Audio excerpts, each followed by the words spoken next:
You bring the grit, we'll bring power trusted by the pros. From mowers and blowers to chainsaws and trimmers, the Steel AK battery system includes interchangeable batteries that power over 16 products with long run times. This fall, save $50 when you buy the BGA 57 battery blower set with battery and charger. Now just $149.99. Real STIHL. Find yours at STIHLdealers.com. Was $199.99 BSSRP. Offer valid through 12/20/2024 at participating retailers while supplies last.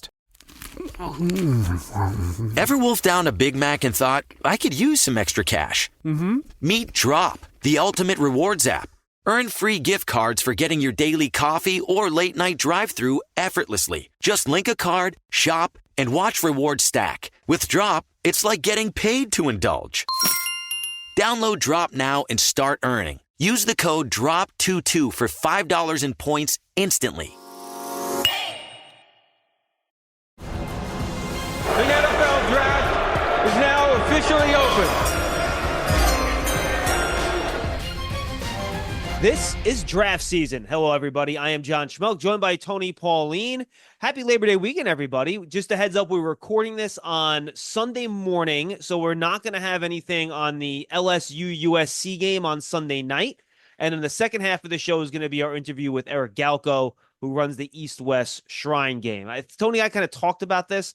We don't want to overreact too much to what we see the first few weeks of the college season. So we have a couple of these interviews, Tony, that we're going to latch onto these shows. We'll talk about some of the key games, some of the key matchups, but we don't want to make too much out of what we see from some of the guys we're keeping an eye on this year, just in their first couple college games of the year. Well, you don't really want to overreact to any single game. That's a bad thing people get into. They see a guy play, he's the greatest thing since sliced bread. There's a lot of film on these guys.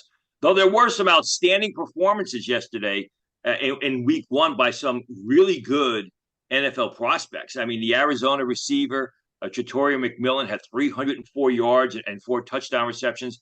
That guy is a potential top 4 pick. He reminds me of Calvin Johnson minus the 4.37 speed. He's that natural. He's that fluid. Ashton Jeanty, the running back from Boise State, who was a real good next-level prospect, 267 yards and 6 TDs against Georgia Southern. Great for him. If he keeps that up, it'll be in the Heisman Trophy candidacy. But that performance alone is not going to help his draft stock. But he is a real good NFL prospect. Yeah, I think we saw a couple of really good running back performances over the course of the weekend. A better running back class, that's something we'll certainly address as we go along. Draft season is presented by Moody's. Moody's is a proud partner of the New York Giants. Decode risk, unlock opportunity. Learn more at Moody's.com. All right, Tony, I'll let you pick the game. Where do you want to start? Well, I think we start off. A lot of these teams got off to slow starts. I mean, Ohio State, Penn State, Georgia, they got off to slow starts, and then they really kicked it into gear. Even Michigan, right? On Saturday night, slow start. Exactly. Let's start off with the first one, Georgia, Clemson. I mean, first of all, from a college football perspective, you can see why the programs are going in different directions because of just the sheer speed and athleticism that Georgia is able to put on the field. I mean, some of their defensive players just really wow me. These guys are really good. Starting with their junior linebacker, who was a reserve last season, who had a terrific game. Let me pull it up here. I'm sorry.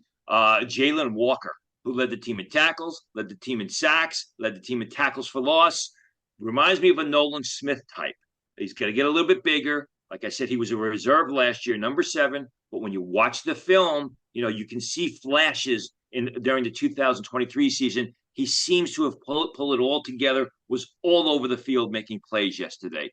Their pass rusher, Mikael Williams, seems to be rounding into form. Again, he was the guy who last year, very explosive player, can come out of a 3-point stance and stand over tackle up until the chop block, which then they had to take him out of the game yesterday, which got called for a penalty. He really started to. He basically asserted himself.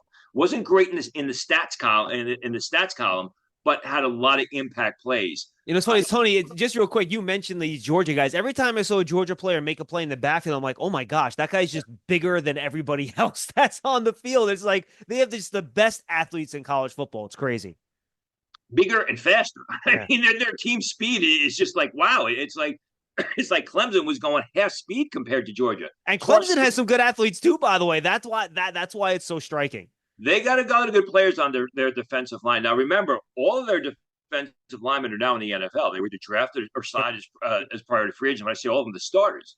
DeMonte Capehart, the big defensive tackle, Peyton Page. These are guys that are highly thought of in the scouting community and really, I think, asserted themselves well, especially in the first half against a very good Georgia offensive line. But their offense wasn't able to move the ball, and they just broke down. But these are guys, Capehart and Page, and even Trey Williams to watch moving forward from the Clemson point of view. And I think we should mention one of the defender for Georgia before I want to talk to you about a couple of their offensive players, Tony. Malachi Starks, who I know both of us think is probably going to be the best safety in this class. Maybe he'll challenge as a potential top 10 pick.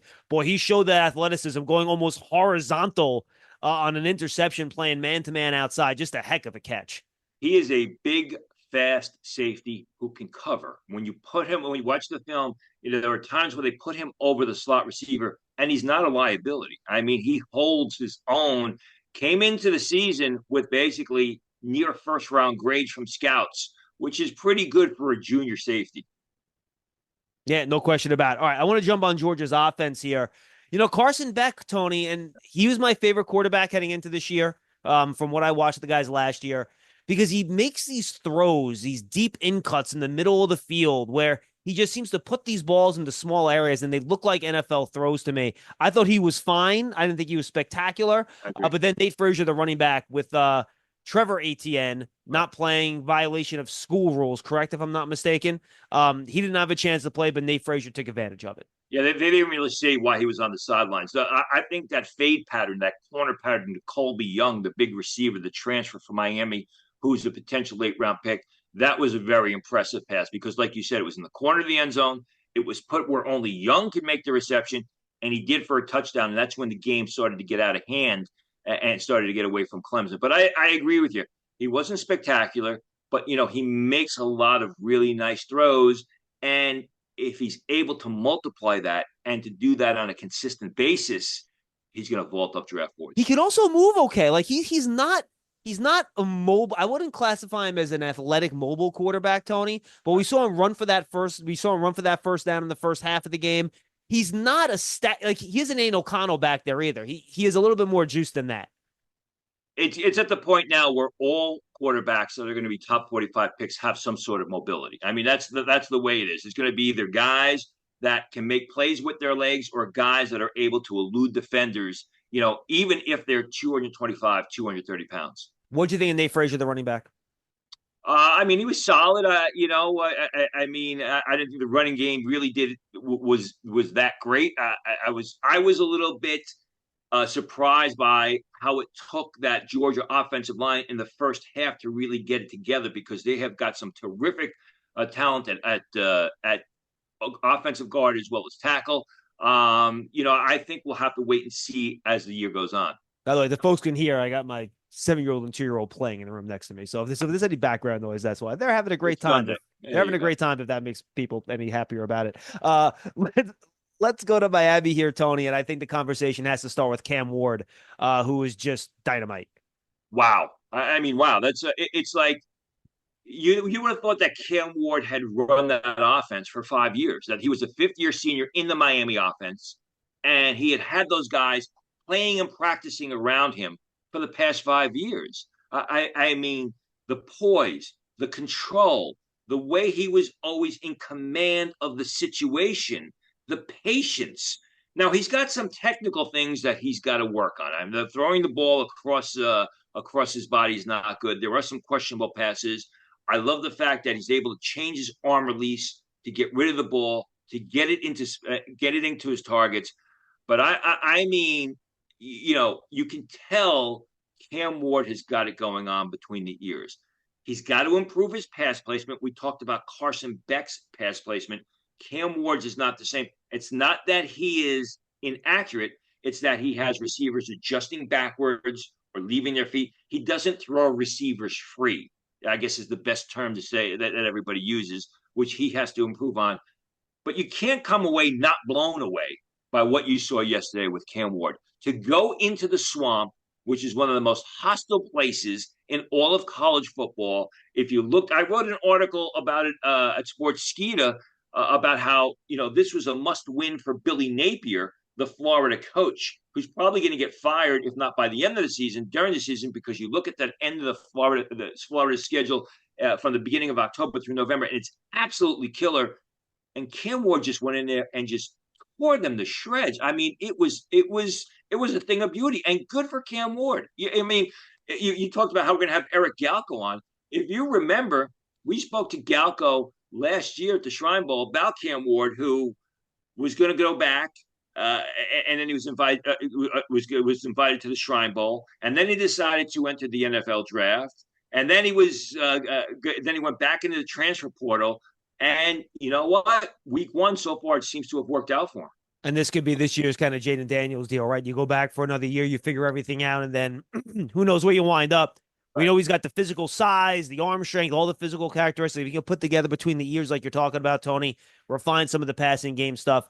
I think I could see people talking about, in the way we talked about Anthony Richardson a little bit a couple years ago coming out. Obviously, Richardson, a lot less experience. Ward has played a lot more games, obviously, but just a quarterback that has all the tools you want. Absolutely.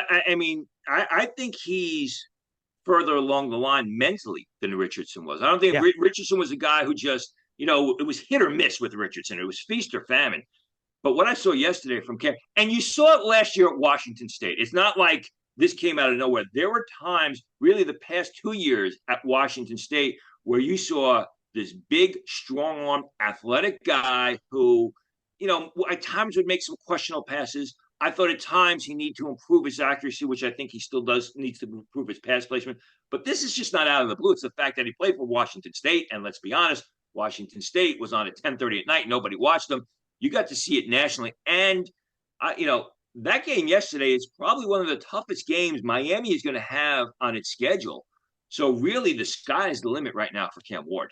Xavier Restrepo, a nice game in that game from Miami. Anything else jump out at you, Tony? Yeah, Francisco Moagoa, the linebacker. He's probably a late round guy, 6'1.5", 241.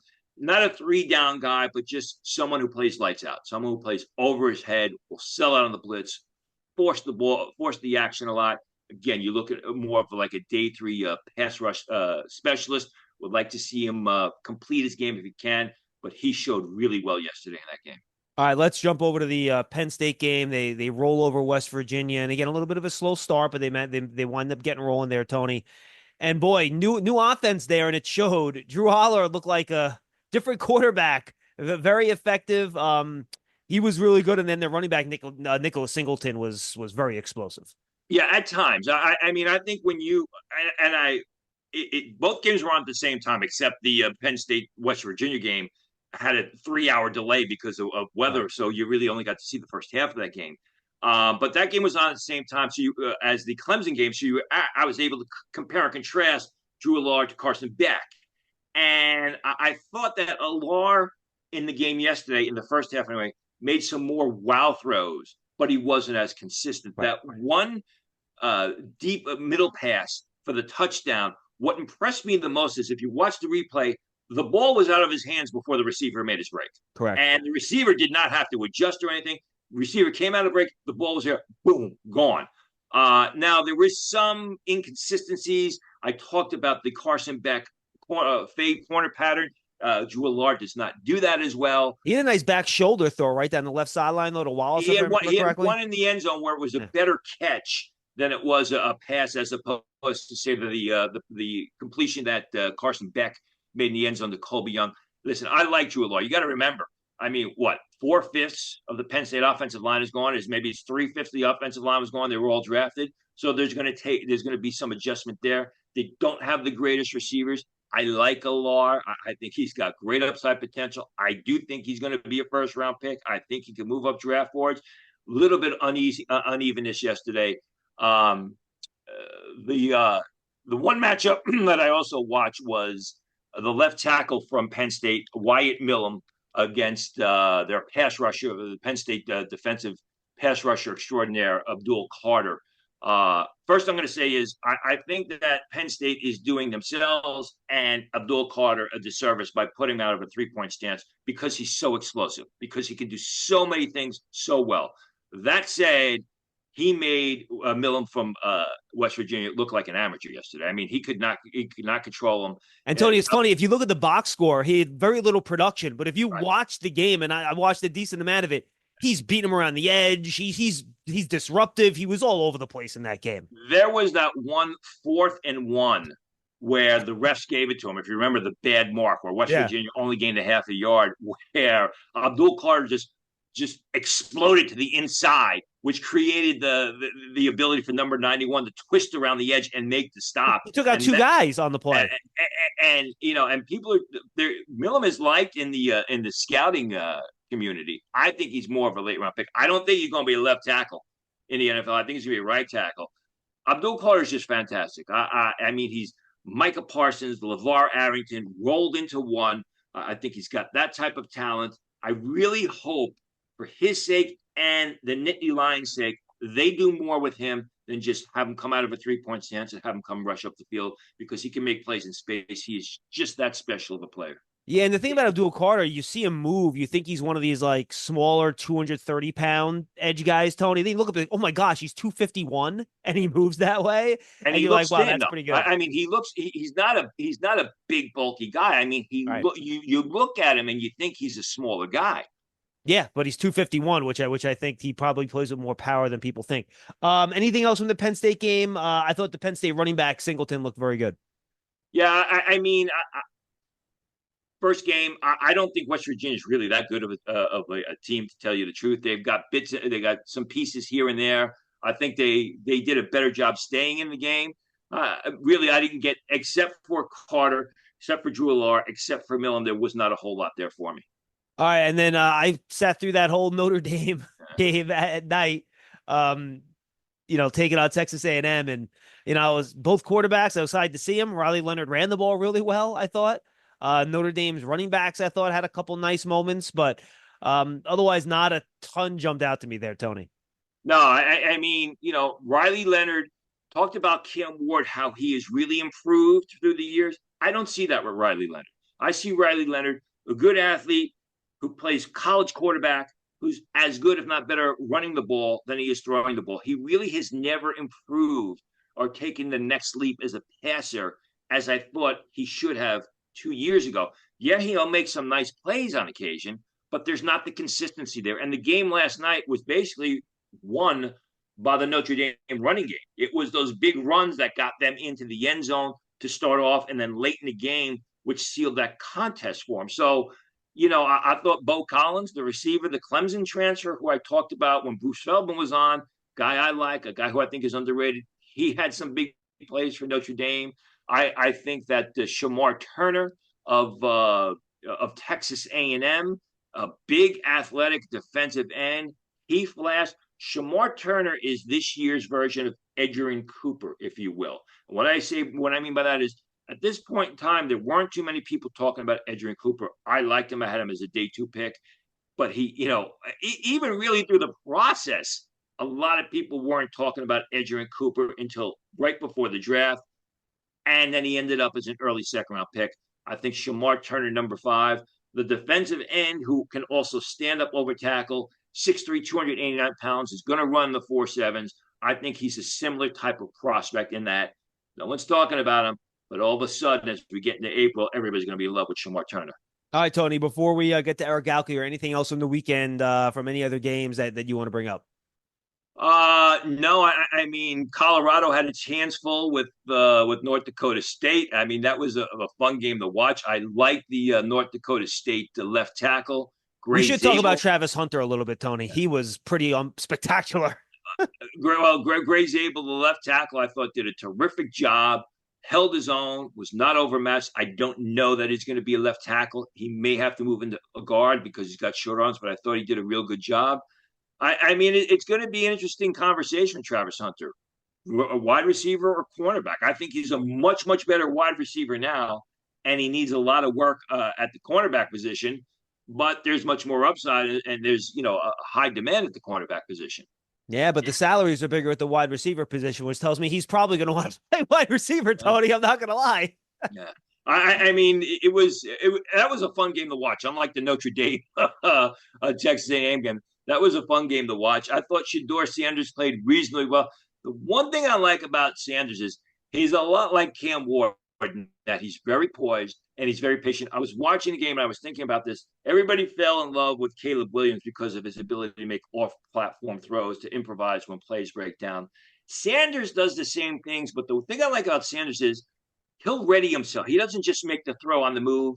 He'll run around. He'll buy time when things break down. He'll improvise, and then he'll reset himself, scan the field, and get the ball off, which is why I really like Sanders a lot. Colorado, I think, is going to have a tough go of it this year. A brand new offensive line, and that was their problem last year. And he was getting hounded this year. Going to be interesting to see what happens with that team. But both of those guys, Shedeur Sanders and Travis Hunter, are going to be very early picks in next April's draft. Moody's is a proud partner of the New York Giants, uniting the brightest minds to turn today's risks into tomorrow's opportunities. Learn more at Moody's.com. All right, so we had a chance to talk to Eric Galko, who runs the East-West Shrine Bowl.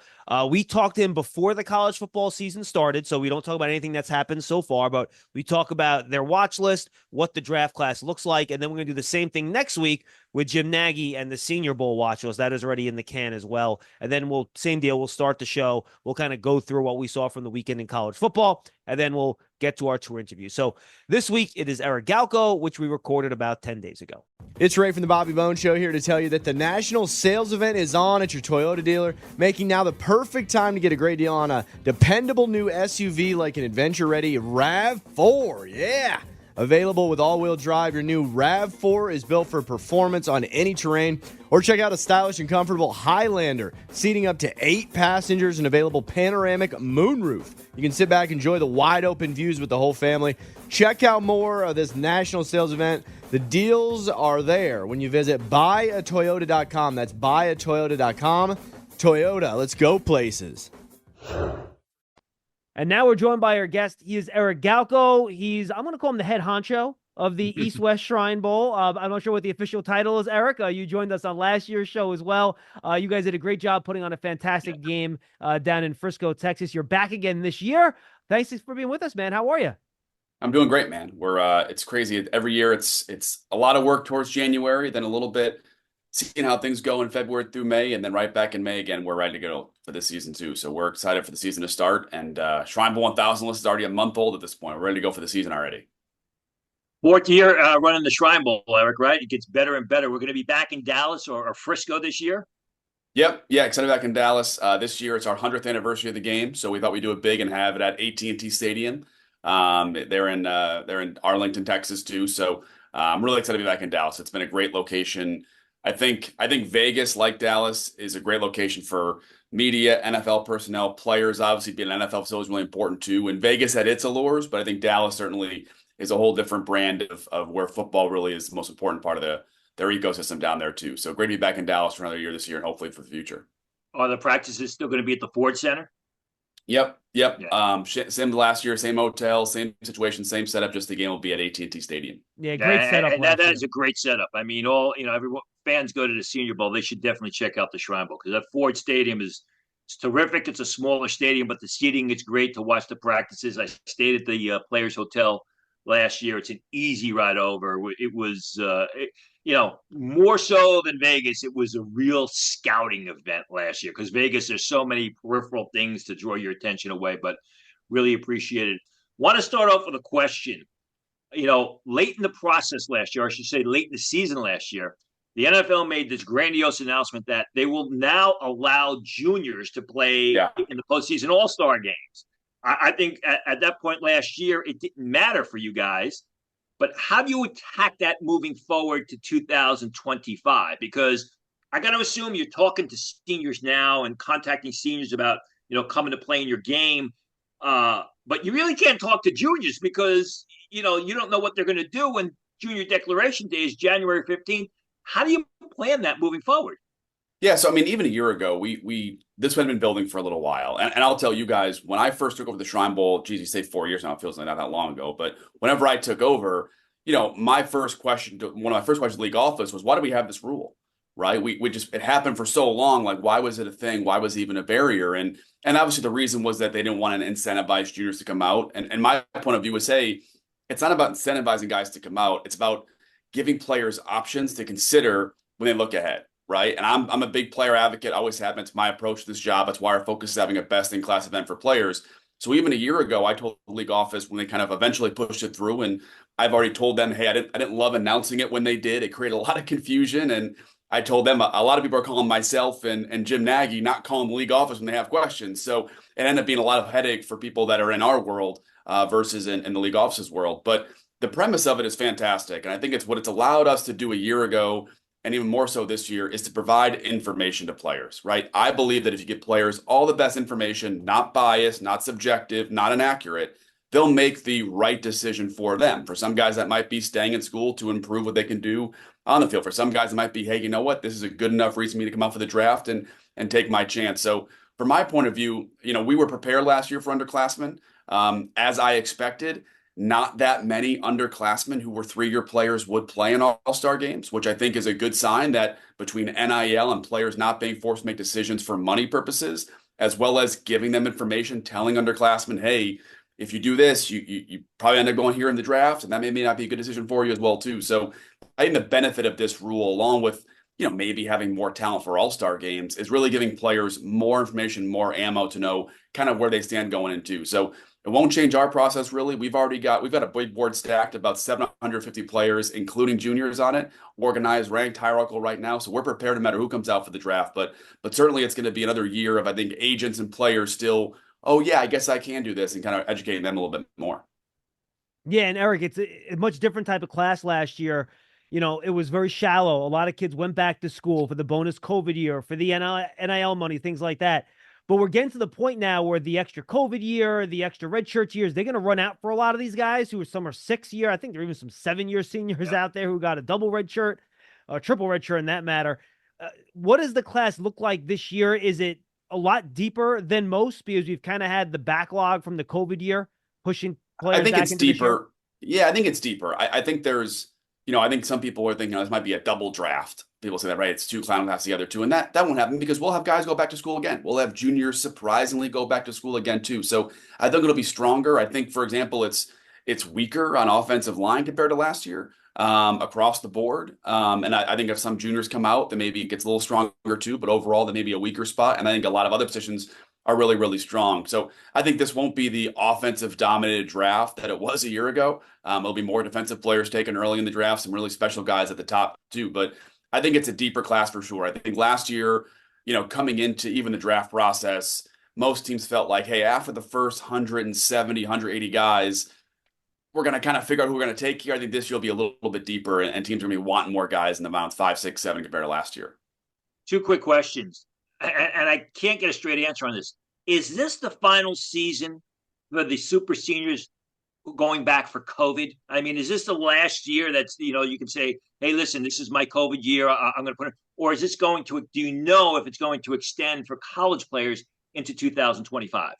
My understanding, this is the last year that a player who had an extra year because of COVID will have that counting on a COVID purposes, right? So if a guy redshirted before COVID and then COVID, maybe he has 1 more year left as well too. But at this point, we've kind of extinguished the 4 years since COVID, which again, hopefully should make things easier. But again, the NCAA is going to continue to be lenient on redshirt requirements and maybe lean towards guys having extra years, only play 4 in a 1 play, right? So there'll still be more opportunities for players to go back to school, surprisingly. But from a COVID standpoint, we can kind of put that in our vocabulary in the past, I hope, for a little while longer at least. Yeah. John asked you about the class overall. I want to ask you about the quarterback position because last year when teams were trading up and all the quarterbacks were going early, people were saying, well, better get a quarterback in 2024 because the quarterback class in 2025 is not going to be that good. I disagree with that. Yeah, we don't have a Caleb Williams at the top. We don't have a Jaden Daniels, but at this point in time last year, we didn't have Jaden Daniels. We don't know Jaden Daniels is going to be good. I look at this class. I not only like the class, I see just some incredible potential from some of these guys. I see one of the top guys on your list for the Shrine Bowl 1000 is Jalen Milroe of Alabama, who I think, if he plays to his capabilities and he's a little bit more accurate, he's just going to make a meteoric rise up draft boards. Yeah, I think you're dead right. And I think we look at things, hey, is there a Trevor Lawrence or a Caleb Williams? And it's almost like a receiver room in the NFL. If you've got a 1, your number 2, 3, 4 look a lot better, right? If you don't have number 1 guy, it's like, I don't know if I have a good room or not. I think it feels that way. And I'm totally with you, Tony. I think there's 3, 4, 5 guys who, if they have a kind of season and draft process, could be a first overall pick type of player. I mean, there's that much talent, I think, in this draft class, but a lot of guys have to prove it, right? Shadur Sanders at Colorado, like offensive line's got to play better. Let's see if he can really rise to the occasion, but he's super talented. Drew Allar, new offensive system. What can he do? Quinn Ewers at Texas, another playoff bound season. Maybe he's a first overall pick kind of guy. There's more and more. So I think it's a stronger, I think it's deeper of a class. You saw last year, some teams felt there were 6, maybe 7. Some teams looked at 8 guys if they were on a backup, and that was kind of fell off a cliff after that. I think this year we've got 17, 18, 19 guys who will challenge for those 12 draftable spots, maybe more at the end of the day too. And again, to your point, I think last year we thought Caleb was special. We thought Drake May was a really talented player. We thought Jaden Daniels. Let's see what happens this year. So there might be 2 or 3 Jaden Daniels this year by comparison to last year. How has the transfer portal, Eric, helped or hurt the evaluation of some of these quarterbacks? You saw last year, guys like Michael Penix, guys like Bo Nix, guy like Jaden Daniels. They had all this extra experience in multiple systems, which I think helped their evaluation process a little bit. Yeah, I think for all those guys you just mentioned, unless I'm mistaken, they all had 2 years in a new team and a new system. Yep. And that makes a big difference. Yep. So I think for one, I would say this, one thing I think has been really cool overall for the transfer portal, beyond just quarterbacks, and I've seen this talking to more college campuses, especially being on campus the last couple of weeks, is guys that go in the portal, they get kind of a new lease on who they are as a person to the NFL, right? When you're at a school for 4 years, that school knows the ins and outs since you were 17, 18 years old. And if you have a guy who had some ups and downs or some character issues, whatever else, it's kind of hard to truly overcome them. But you go to a new school and they're like, hey, for us, he's been incredible. He's been a pro. And I think a lot of guys have gotten a new lease on their character background by doing that. I mean, for quarterbacks, it's somewhat similar, not necessarily because the guys have negative character, but I look at a guy like, Cam Ward or DJU at Florida State, guys that are coming in with huge expectations, but they, between RPOs now downfield stuff, you see why Bill Parcells had that 3-year starter rule coming out. I think it's coming back in vogue now because NFL teams just see if we get a high floor, high IQ experienced quarterback like a Brock Purdy, it's easy for our offense to have success if we have a guy with a high floor like that.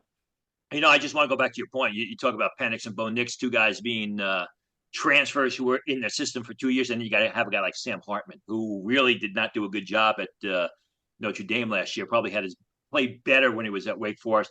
I want to talk about 2 edge rushers that you have on your list coming out of Baylor. Steve Linton started at Syracuse, went to Texas Tech, is now finishing up his career at Baylor. A guy that's athletic, but a guy that struggled with injuries, and he's a very athletic guy, not just an edge rusher, can play off the line of scrimmage. And then someone he's going to be playing with this year, Garmin Randolph. I know you can't say it, but I'll say it.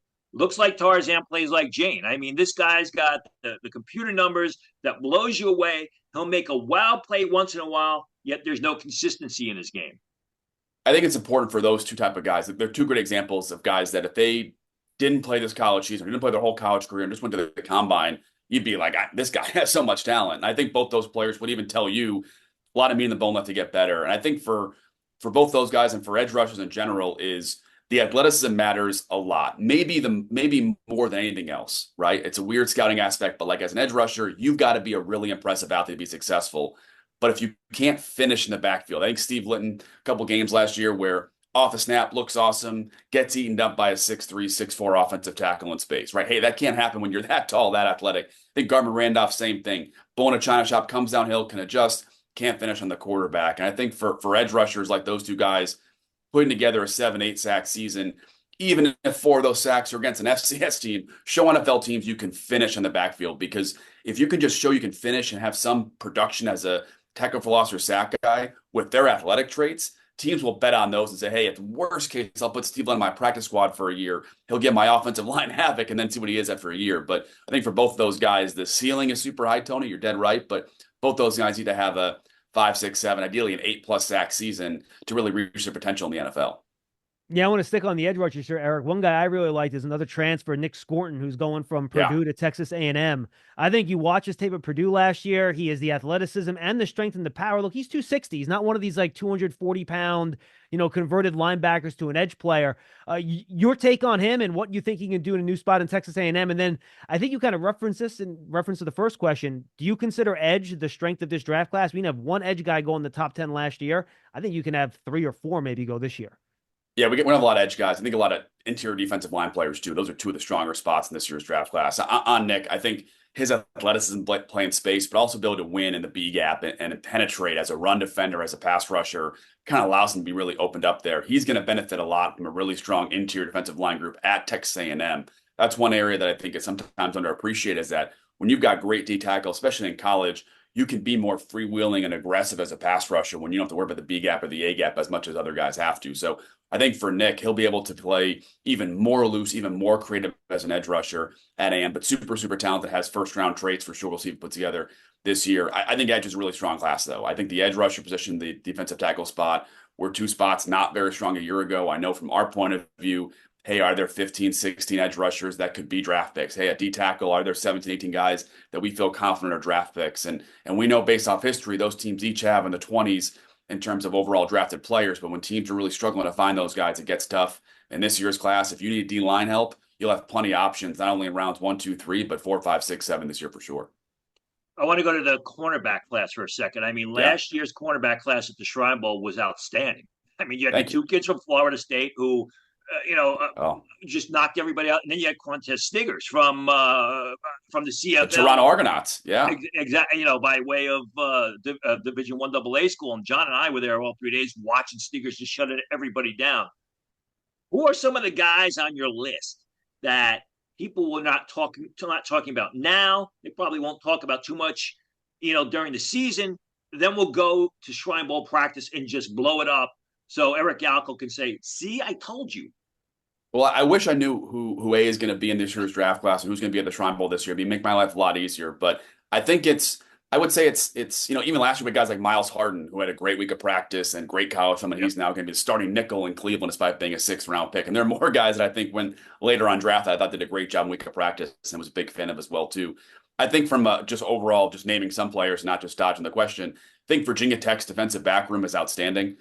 They've got Dorian Strong, they've got Dean, they've got Jalen Stroman at safety as well too. Really strong group. I'm excited to go down to a Virginia Tech game and see those guys in person as well.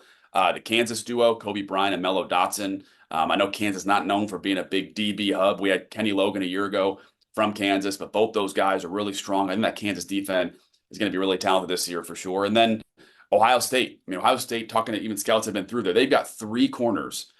And none of them may be nickels in the NFL. 3 outside level corners who are all draft picks this year in the draft. We'll see who comes out or not too. So I think those are the 3 schools I'll be looking for some of the top DB talent. But that Virginia Tech team, a lot of talent in that receiver room, DB room, and much more as well too. Eric, we always joke on this show that all these really athletic kids want to go be wide receivers, where you got wide receiver rooms that are 4 or 5 players deep, where 5 could start on a lot of other teams. Are we finally seeing some of these kids get wise and say, you know what, I'm going to go play corner instead because I could be like the second best corner on the team and get drafted in the 2nd round rather than being like wide receiver, 14 on the board? I was always surprised when more guys didn't want to be DBs after Darrelle Revis. I thought Revis was an icon in the NFL when he played. He was so dominant. I thought, hey, I want to go be a corner and shut these guys down. Maybe it's a Sauce Gardner effect, but I totally agree. I think more and more guys want to play corner, and I think teams have realized, hey, especially in the college level now too, as it trickled back down, hey, there's too many big, long, athletic receivers. We got to find big, long, athletic corners, and not just guys who are too stiff to play receiver, guys who are on their own right, really, really impressive, really athletic. And I think this draft class has a good number of guys who are 6'1" and above at corner, who are outside guys. Again, in the past, it was these stiff, high-cut guys that couldn't play receiver. More and more really impressive athletes at receiver. And hey, I think part of that too is salaries at corner going up. We saw a lot of guys this offseason get more and more, and it's not quite receiver level money, but it's getting there pretty quickly too, and it makes sense. You're defending these guys who are making $30 million a year. I want to make $30 million a year too. So it's a really strong cornerback class. Guys at the top like Travis Hunter, Will Johnson, among others. But I think the depth here is pretty strong, and again, a lot more size this year than in recent years.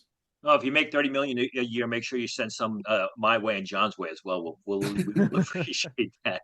You talked about the strong defensive back room at Virginia Tech. Miami of Florida's got some decent receivers. Restrepo returns. He's more of a slot guy, return specialist. Sam Brown from Houston, a guy that no one talks about, transferred over there. He's a well-built receiver, very natural, very fluid, good eye-hand coordination. I mean, and these are two guys that are on your list. Yeah, and Jacoby George, their receiver as well too, who's really impressive. Slot Z guy who could be really impressive downfield too. I think Sam Brown is funny. I think I tweeted about Sam Brown a couple of weeks ago, and I don't check my mentions too often. I saw there, I think I put in the tweet that he was a highly recruited player in the transfer portal. I just assumed he was. He's a talented player at Houston, West Virginia. I guess he wasn't really well known in the meantime, but you're dead right, Tony. He's got maybe the most easy projected upside of those three guys. Because he has the size, the outside ability, can play probably gunner and special teams pretty quickly as well too. But I think he'll be a really important piece of that offense vertically, really impressive vertical receiver with that size, ability to play downfield, that physical nature. He'll be their vertical guy. I think Xavier Restrepo, one of the most reliable, probably third down or second and long receivers you can ask for. I think he fits perfectly with what Cam Ward wants to do as an improviser, look downfield, attack, and hit Restrepo. And then Jacoby George, you kind of passively mentioned him as well too, but one of the most impressive, twitchy route runners in the country from a Z or slot receiver. When he's on and he's feeling comfortable in the offense, he can really get separation as well as anybody in the country. There are flashes a year ago where he looks like Tank Dell out there at times with how much separation he can get as quickly as he could too. So it's a really good three wide receiver set. I think all those guys have a great chance to be drafted. And I think there's between those three and Damian Martinez, that running back from Miami, and that offensive line, that Miami offense could be pretty fun this year, but up to see if they can make it work with Cam Ward. Yeah, I've got two questions on the wide receivers. The first one, Eric, I want to talk about Ole Miss, Trey Harris. He's a guy that we kind of talked a little about last year too. Yeah. And I just think that offense is going to be so good. I mean, I looked at your watches. I think you have 20 Ole Miss players on it. So many. They have a good quarterback. They had a lot of transfers. They have a good offensive system there. Charlie Weiss's kid is calling the offense there. I just think that, the old tide lifting all boats thing, I think that offense is going to be so good that we're going to see a lot of Ole Miss players go in this draft. No doubt. And they've done a great job in the I think they added 18 players in the portal that are on their 2 deep depth chart. So they've got a ton of depth there as well, too. And it's one of those things where I think some teams were saying, oh, is that too many guys? I think those practices at Ole Miss have been great so far this camp, right? It's good on good. It's 20 guys, 22 guys in their 2 deep who think they're NFL players now or in the near future. I think that's great for competition. All those guys are getting a lot better, and those practices have been outstanding so far. You mentioned Trey Harris, a guy that I think could come out a year ago, would have been a 3rd, 4th round pick at worst, could be higher.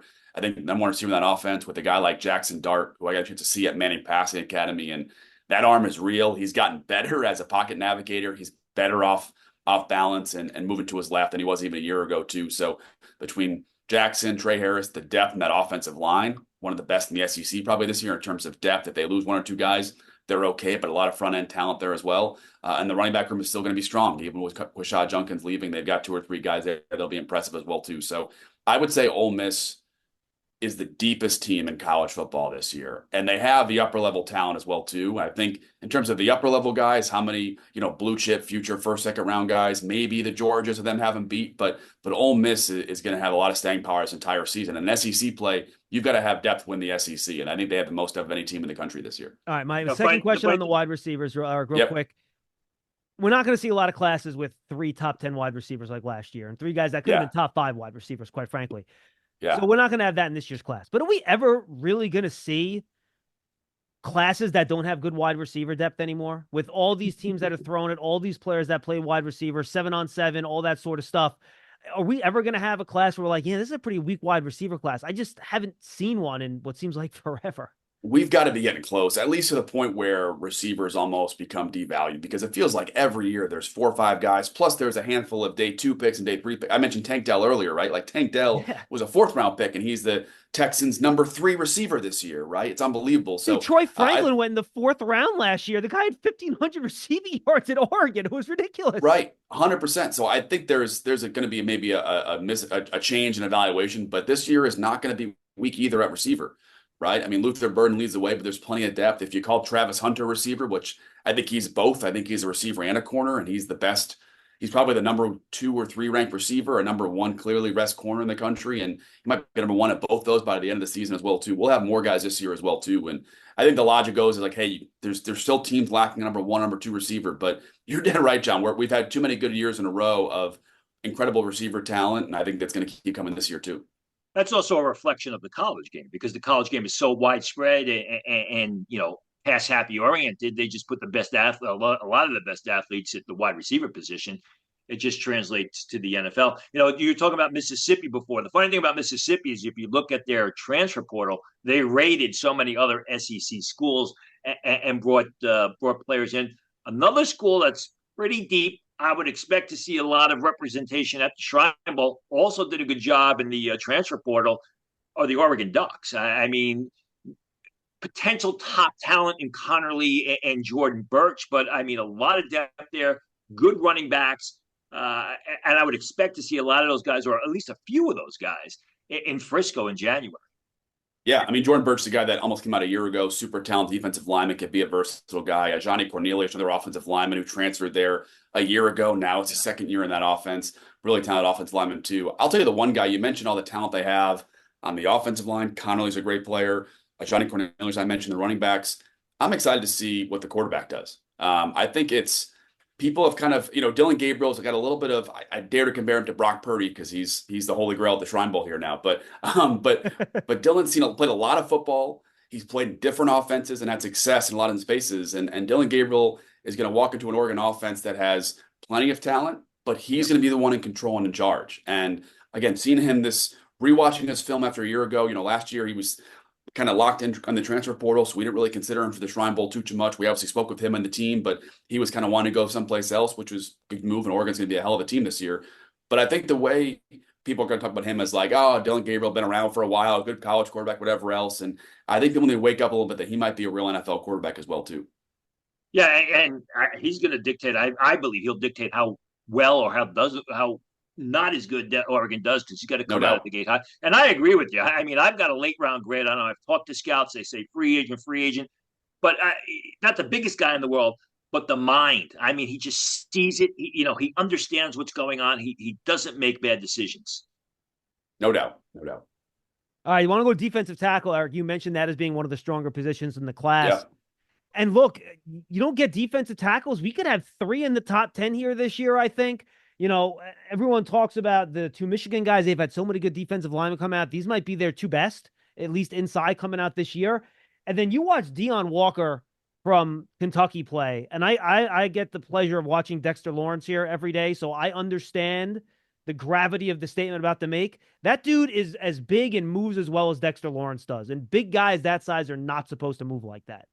Yeah, the 2 Michigan guys and Walker all a little bit different, but no doubt on Walker. And I think, again, you have the experience of seeing it, just how impactful someone who can dominate the A gap on first, second, and third down. I mean, it's so hard to find. It's so important. Again, I know a couple of years ago we've had D tackles from the Shrine Bowl that go 3rd, 4th, 5th round. People are like, wow, that feels really high. It's like you just can't find humans that big that can move like that. And Lawrence, obviously, a unicorn that way too. But Walker's the same way. I think Walker is so athletic he can play in the B gap and maybe move outside situationally too. It can really penetrate and finish upfield too. But I think that the last year not being the best, the best spot in the draft and defensive tackle, I think that's where teams want to overcorrect there. But Mason Graham, incredible production his whole college career. He's been a guy they knew at Michigan like day one of his freshman year, like, oh man, we got a guy here. They knew so quickly on how he was doing in practice. So between Graham, Walker, Grant, super impressive. Tyleik Williams, another impressive guy, could play interior as well too. Florida State's got a whole bunch of defensive tackles and defensive linemen too. It's a really strong defensive tackle class at the top. And then again, we're stacking our board and we're kind of expecting, hey, who are the 20, 25 guys may want to consider? And we've got more than 25 guys we like at D tackle this year, which is a big far cry from a year ago when it was, hey, 18, 19, 20 guys maybe can make it. This is the 25 plus kind of depth at defensive tackle, which is huge. This is LeVar Arrington from Up On Game, here to tell you Toyota's legacy has been standing tall for generations. From pioneering hybrid technology to redefining the standards of safety and efficiency. With each innovation, a commitment to progress, and with a legendary lineup of in-stock trucks, including the ultra-rugged new Tacoma and heavy-duty half-ton Tundra. You can experience the legacy of Toyota for yourself. Visit buyatoyota.com, the official website for deals to find out more. Toyota, let's go places. I'm going to mention a guy at that position that a lot of people don't talk about. I love talking about him the year before they're ready to bust out. And this guy's ready to bust out. I watched him as a sophomore at Iowa. Made progress in his game last year. Yaya Black. I mean, 6'5.5", 333 pounds, very athletic, more than a gap occupier. On your list, on your list is one of the top Iowa guys for the Shrine Bowl. No doubt. Track star in high school, super impressive athlete in high school as well, too. I think he is going to benefit from, we saw him last year. We had Logan Lee at the Shrine Bowl a year ago. Talked to Logan quite a bit about kind of impressive Yaya can be as a playmaker, and a guy who can play again. He can play outside on sub packages, can play inside, can penetrate upfield as well, too. But I think he'll be one of the more higher athletic testing defensive tackles in this year's draft class. And we could have some real freaks this year at defensive tackle in terms of guys, wouldn't say challenging Aaron Donald, Kobe Turner, but could be really impressive in different ways. And he'll be one of those guys for sure. Just to understand how impressive this is, Tony did not give Eric any of these names before we started this. He's just picking out like random guys from schools, and Eric and in no order too. We're going DBs. We're going. I love it. I love it. Tony. Eric's just you keep my toes every year. It's very impressive. I want to go to running back. We did not get a running back until late second round last year, Eric. And are we going to have a little bit of a better class this year? Where first round maybe not. That's fine, but are we going to see some more really explosive years? You mentioned the transfer to Ohio State. Boise's got a really good running back that I like. Yeah. So are we going to see that class pop a little bit more at that position this year, you think? We could. I think there's some really top-end guys that are talented. The two Ohio State running backs, Henderson, who's well-known by scouts. Again, maybe not a first-round at all type of guy, but a guy NFL teams know very well. Judkins, super impressive. Ollie Gordon, Doak Walker, a year ago. He's super talented. David Martinez at Miami, I mentioned I'm pretty confident he was the top guy in the portal at running back who ended up Miami as well, and he'll benefit from that offense. So Amarian Hampton up for the Doak Walker award as well this year too. So we have some more top-end juniors, and we'll see if they all come out for the draft and declare.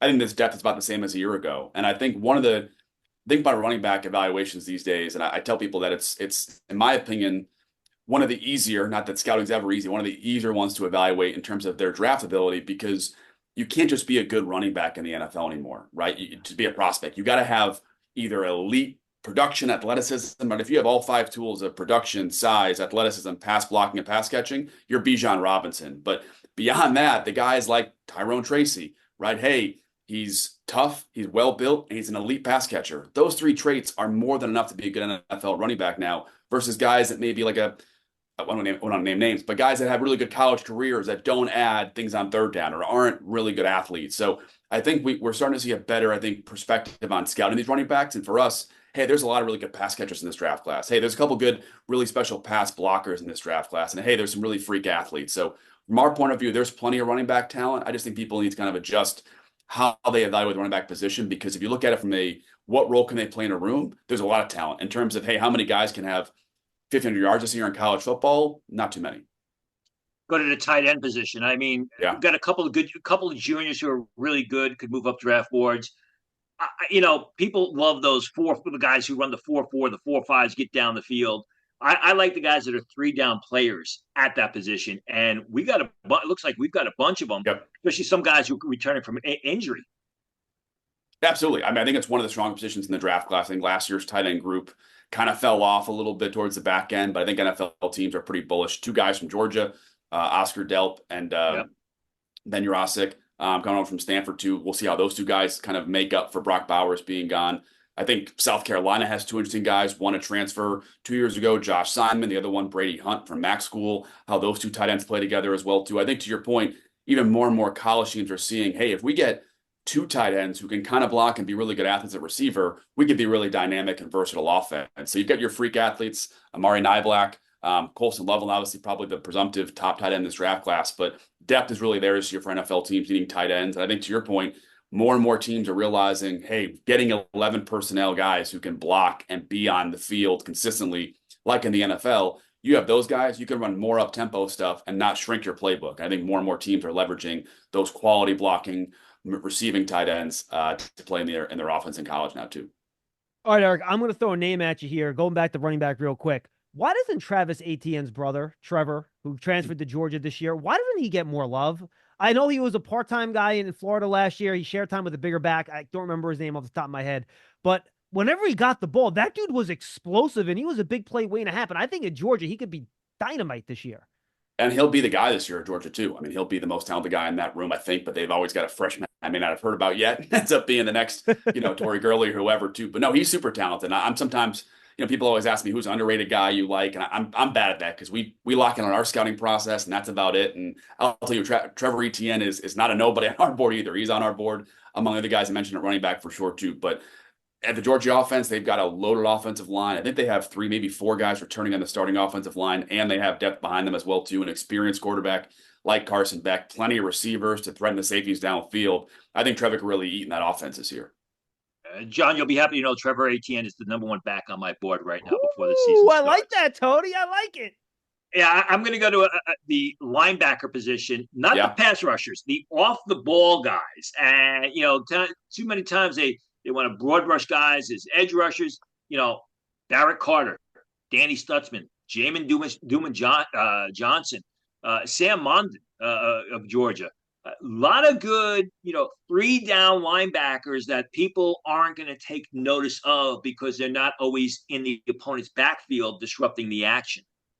Yeah, and I think it's been a fairly weak draft last couple of years at those spots, in part because teams feel like that position, like running back, you can find guys after the draft. And to that argument's point, Jack Sanborn playing the Shrine Bowl 2 years ago, Ivan Pace a year ago, undrafted guys that start, you can find those linebackers maybe in the undrafted area too. But I think this draft class is probably better than the last couple of years, especially if the juniors come out as well too. I think Danny, Barrett Carter, both awesome players. Smile Mondon, Dumas Johnson, great player as well too. One player I'll call out who I think, and I'm going to do my best to make sure he's not underappreciated because he had, I think, 14,000 tackles last year. Nick Martin, Oklahoma State.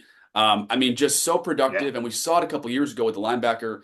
I'm forgetting his name. I apologize. From there a couple of years ago, who was super talented and went late in the draft or after the draft and ended up starting the NFL.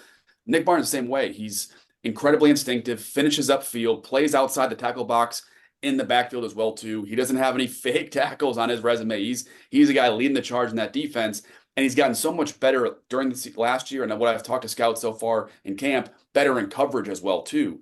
And with that kind of versatility to be a coverage guy in cover 2, cover 3, as well as powerful as he is, he's not going to be. He's a low undersized, about 6 feet and 230 pounds ish, but may not be the 6'2", 6'3" guys that NFL teams dream of. But we got to get past the need for size. In today's NFL, explosiveness, reaction, twitch is what teams need from their Mike linebacker. Nick Martin's a great candidate for that. Yeah, and the Oklahoma State, when you think of them, you think of the downfield passing game, you think of an explosive offense. They not only have Martin, they got Colin Oliver, who's another, very athletic 3-down type linebacker. So it should be a fun defense to watch just from an NFL prospect point of view.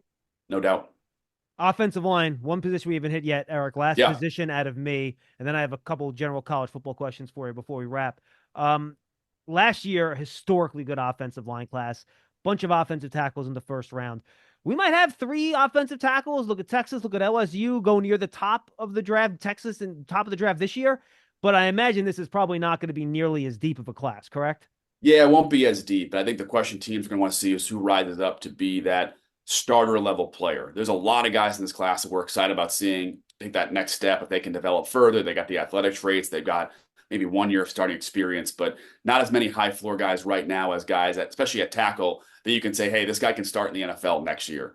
Couple juniors will be watching, couple seniors see they can get that next step as well too. But I think the only guy I think about that I think maybe should be getting closer to that top tier of offensive linemen is a guy West Virginia, Wyatt Millam. He is a experienced, really impressive offensive tackle, grades out super well in our analytic process as well as the eye test. Watching him really impressive as well too. And he kind of flirted with coming out a year ago. He's got that type of NFL interest already too. Don't be surprised in kind of a lackluster offensive tackle class if he rises up to be that 4th or 5th offensive tackle goes in the first round as well too. But I think after some of the guys you mentioned, maybe 1 or 2 more, and I think Millam, it's going to be a little bit of a wait and see who can really emerge and be a top 100 pick at offensive tackle. I'll stick at offensive tackle. I mentioned Garmin Randolph of Baylor before as a guy who looks like Tarzan, plays like Jane at times. Anthony Belton, North Carolina State. I mean, this guy's got the measurables. He's athletic. He's massive. If he puts it together, this is another offensive tackle I believe could make a big move up draft boards. No doubt. Belton is extremely talented. I think the important thing for Belton, it goes back to what I said earlier about the preventer position, where at offensive tackle, if you play 45 snaps and you have 42 awesome ones and 3 bad ones, and those 3 bad ones are 3 sacks, you had a bad game. And I think for Belton, 42 snaps in the season, you think he is Walter Jones, right? He's that impressive of an athlete and playing space. I think there's some lapses in judgment. I think there's some scheme things that have been worked out this offseason as well, too. But Belton, I think if you put a highlight on, you'll say he's the first overall pick in the draft. I don't care who's playing quarterback. But I think for Belton, to your point, Tony, putting it all together this year, he's got that talent. He's a high football IQ, smart kid as well, too. I think there's a good chance he puts it all together this year and ends up being that guy that I think rises up draft boards pretty quickly. But again, NFL teams know who he is and they know the talent. Doesn't have to prove that to anybody at all. He's got to prove he can be consistent all season long. Eric, just generally speaking, this to me is a big sea change year in college football, right? You have Washington, who went to the national title game, new head coach. Nick Saban, no longer at Alabama. They bring Washington over, new head coach. Jim Harbaugh, not at Michigan, new head coach. There's a lot of changes going on in college football here. How do you think those big changes at those impactful programs might impact what we see from the class this year and just generally in college football?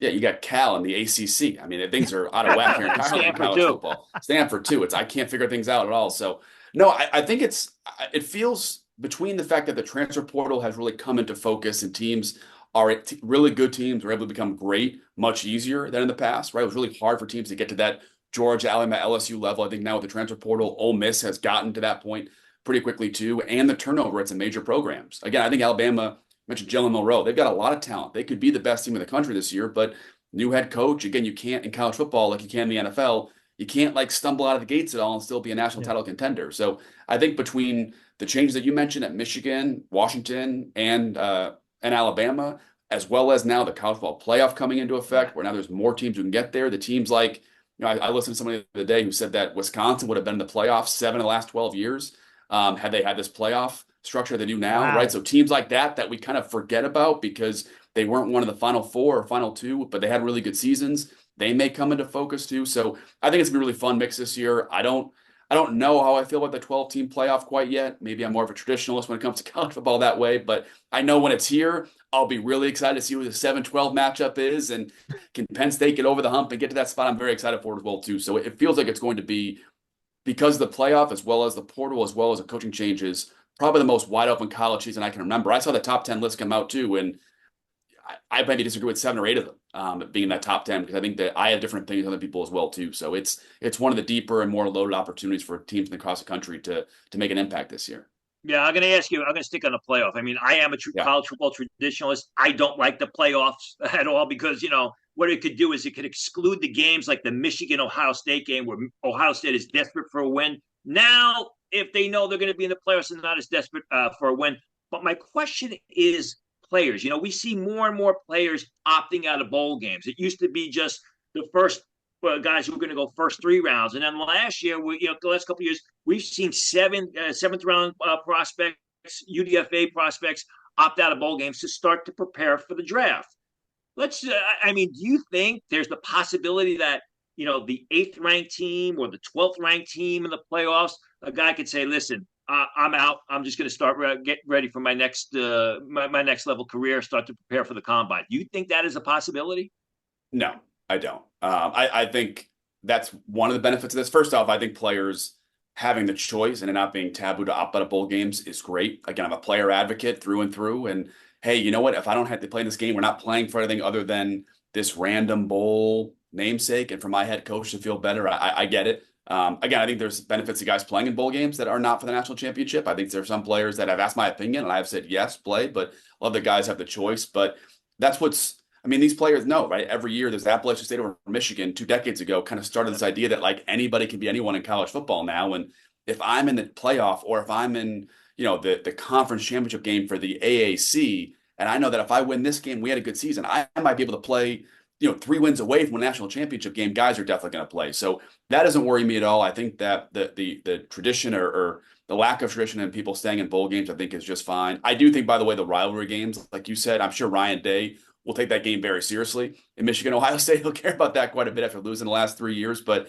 I think there'll be a lot of push towards rivalry and the playoff more and more. So what happens in the other bowl games, I'm not sure. I saw the report about how the G5 schools might make an NIT tournament for their teams. I love that idea. I think we need to get more creative in college football versus just we've always had these bowls and they should matter. And darn these kids for not playing in them. I think we got to get new incentives for these players to care. And I think players will care. But no doubt the playoff will have full participation this year for guys that can play in the playoff, because you're only 1 or 2 wins away from playing for the national championship. And look, people don't realize this. The FCS has had a playoff system for years. I mean, they've been running the playoffs on that level forever, and it works. So I'm with you. And for me, Eric, it just gives you more scouting opportunities. I mean, how much did we learn about, I'll just go 2 years ago with CJ Stroud playing in the national title game. We saw him do stuff in that game against the best competition that we had not really seen him do previously.